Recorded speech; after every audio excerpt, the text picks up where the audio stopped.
Tem alguns autores e alguns textos, né, sejam eles literários ou não,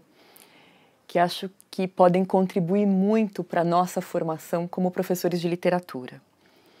E eu queria, primeiramente, falar sobre um mestre de todos nós, né, o professor Antônio Cândido, falecido recentemente, que deixou uma obra muito importante, muito significativa para nós, professores de literatura, seja no seu aspecto de ajudar a gente a compreender, né, a própria formação da literatura brasileira,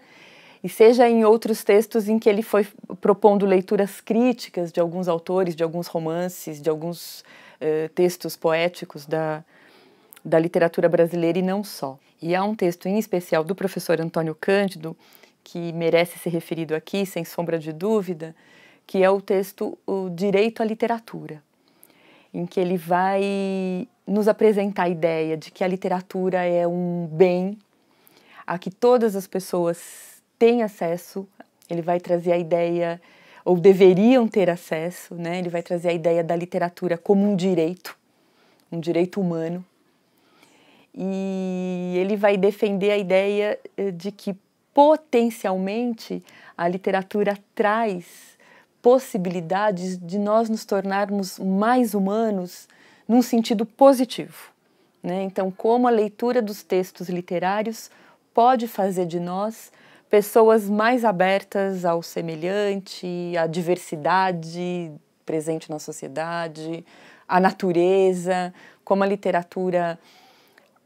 ao nos informar, né, ao nos trazer conhecimento sobre nós mesmos e sobre o mundo, ela também nos forma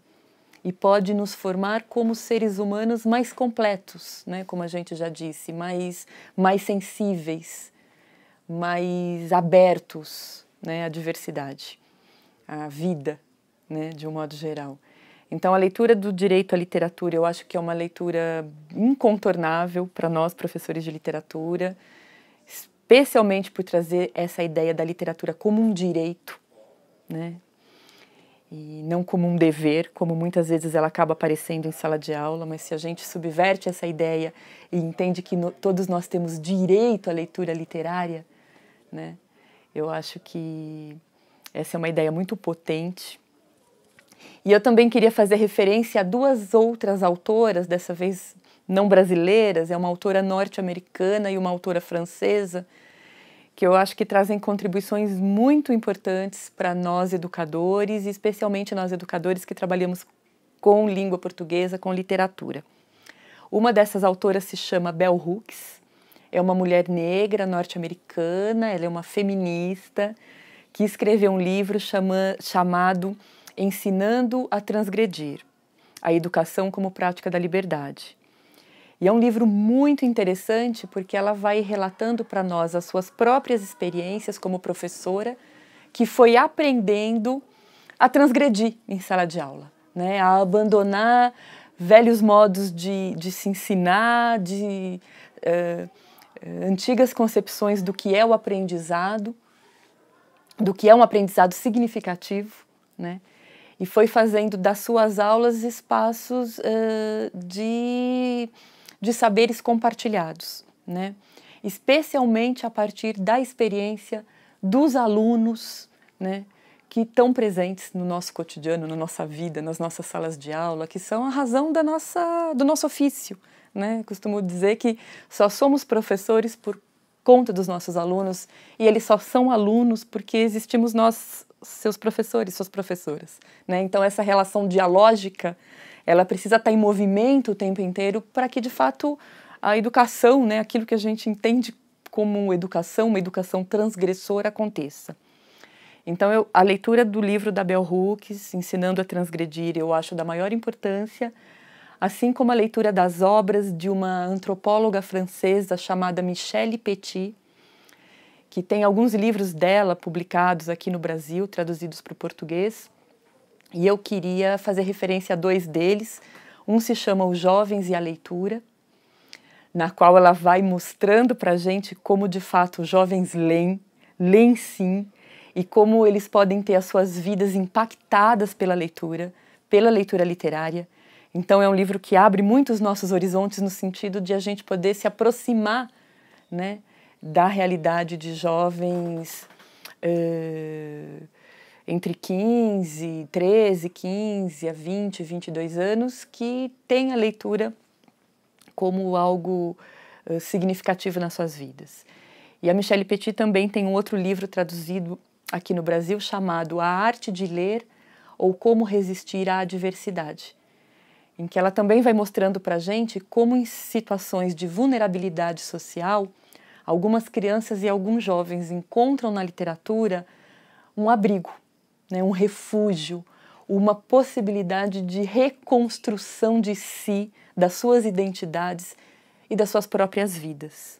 E é muito interessante que nesse livro a Michelle Petit ela vai se debruçar não só sobre a realidade de jovens franceses das periferias de Paris, muitos deles imigrantes africanos do norte da África, mas ela também vai se debruçar sobre a experiência de jovens da América Latina,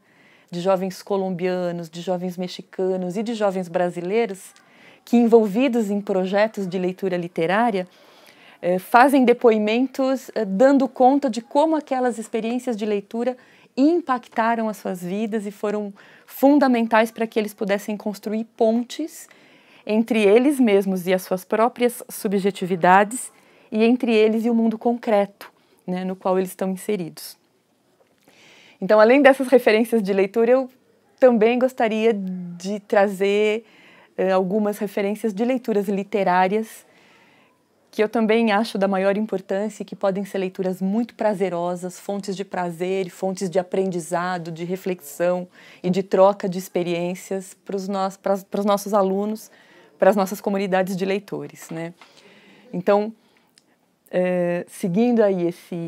essa tradição da literatura brasileira, eu queria começar fazendo referência a Luiz Gama, um poeta da maior importância, um poeta negro,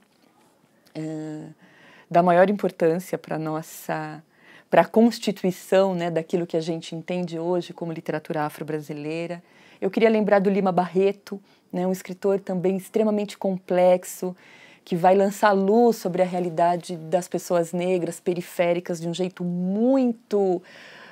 fino, muito sensível, muito agudo. Vai fazer uma crítica do funcionamento da sociedade brasileira que eu acho da maior importância. Eu queria lembrar do poeta Solano Trindade, um excelente poeta que trouxe, né, essa dicção, uma dicção negra para a poesia brasileira. A Carolina Maria de Jesus, né, uma escritora importantíssima. A Geni Guimarães, né, uma outra escritora negra, uma mulher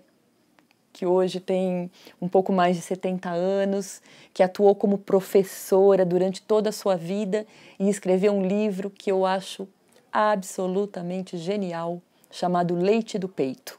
né? É um livro de memórias em que ela vai recontando a sua história de menina, depois de adolescente, e que termina com ela, com o seu primeiro dia de aula como professora de uma turma de crianças de primeiro ano. É um livro lindo, de uma leitura, do meu ponto de vista, extremamente prazerosa e extremamente enriquecedora. Eu queria lembrar também da Conceição Evaristo, uma outra escritora negra brasileira da maior importância, da Ana Maria Gonçalves, que escreveu Um Defeito de Cor, um romance importantíssimo, me parece, para a literatura brasileira. Eu queria lembrar dos poetas e dos prosadores da chamada literatura periférica, né? A gente tem aqui em São Paulo autores como o Rodrigo Ciríaco, o Sérgio Vaz, e que são autores muito importantes, que têm textos que valem muito a pena serem levados para a sala de aula, né? Que eu acho que são textos que fazem um sentido muito especial para alguns dos nossos alunos e que acabam por serem textos motivadores de sentimentos, de sensações, de reflexões que são da maior importância. A gente está aqui em São Paulo, né? Eu estou falando dessa produção periférica da nossa cidade, mas a gente sabe que por todo o Brasil, né, em cada em cada cidade, e às vezes em em cidades muito pequenas, a gente tem uma produção ali, local, que pode ser muito interessante, né, de ser lida, de ser trabalhada em sala de aula também, né? Então, se nós, como professores de literatura, tivermos sempre muito antenados, né, olharmos de fato para os nossos alunos, a gente se valer da nossa sensibilidade, da nossa intuição, que leitura será que eu proponho agora, né, para ser lida nesse momento, né, que a gente está vivendo determinados conflitos, que tem determinadas questões aqui que estão aparecendo. Que autor, né, que autores, que autora, que texto, que poema eu posso levar para a sala de aula para compartilhar como um presente mesmo, né? Que presente eu posso dar para os meus alunos, para as minhas alunas, que pode ser um texto inspirador. Eu tenho certeza que se a gente puder levar um texto literário, propor a leitura compartilhada de um texto literário para os nossos alunos, pensando mesmo que esse texto, um poema, um conto, um fragmento, possa ser um presente que a gente leve para a sala de aula, né? Um presente para nós, um presente para eles, para nós todos, né? Eu tenho certeza que a aula de literatura, as aulas de literatura podem ser momentos de compartilhamento, de troca, de acolhimento e refúgios mesmo, né? Abrigos onde a gente possa se sentir mais inteiros, um pouco mais tranquilos, talvez um pouco menos ansiosos, um pouco mais seguros e um pouco mais felizes.